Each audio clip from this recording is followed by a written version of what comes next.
Narpoli police Thane येथे सोनसाखळी चोरी chain स्नॅचिंगचा गुन्हा दाखल होता. या गुन्ह्याचा समांतर तपास गुन्हे शाखा घटक 2चे पोलीस निरीक्षक बी.एस. सोनवणे आणि त्यांची टीम ACP शेखर बागरे यांच्या परीक्षणामध्ये करत होते. त्यामध्ये अब्बास उर्फ बट्टा युनुस सय्यद राहणार आंबिवली कल्याण ठाणे हा आरोपी निष्पन्न झाला. त्याला PSI पाटील गुन्हे शाखा घटक 2 आणि त्यांच्या टीमने बिदर कर्नाटक येथून ताब्यात घेतलं. त्याच्याकडून एकूण 20 चेन स्नॅचिंगचे गुन्हे उघडकीस आले आहेत. ज्यामध्ये 232 ग्रॅम सोनं ज्याची किंमत अंदाजे 30 लाख इतकी आहे इतकं सोनं जप्त करण्यात आलेलं आहे.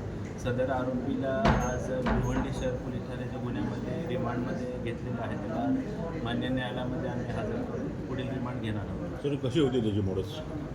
हा आरोपी खडकपाडा पोलीस स्टेशन येथे दाखल होता मोक्याचा गुन्हा. त्या मोक्याच्या गुन्ह्यामध्ये ह्या आरोपीने आणि त्याच्या साथीदारांनी पोलिसांवर हल्ला केला होता. त्या अनुषंगाने मोका दाखल होता. या मोक्याच्या गुन्ह्यामध्ये तो फरार होता 2023 पासून. त्यानंतर देखील त्याने ठाणे पोलीस आयुक्तालयाच्या क्षेत्रामध्ये विविध प्रकारचे चेन स्नॅचिंगचे गुन्हे केले होते आणि त्याच्यावर यापूर्वी देखील काही चेन स्नॅचिंगचे देखील गुन्हे दाखल आहेत. सर, यामध्ये अजून काही आरोपी ताब्यात येण्याची निष्पन्न होतील का येत्या काळात, आणि कशाप्रकारे तपास सुरू आणि कशाप्रकारे जे आहे ही चोरी करायचं, म्हणजे बाईकवरनं केली जायची, घरातनं घरफोडी करून केली जायची? अब्बास उर्फ बट्टा युनुस सय्यद याच्यासोबत अजून काही साथीदार असण्याची शक्यता तपासामध्ये निष्पन्न झालेली आहे.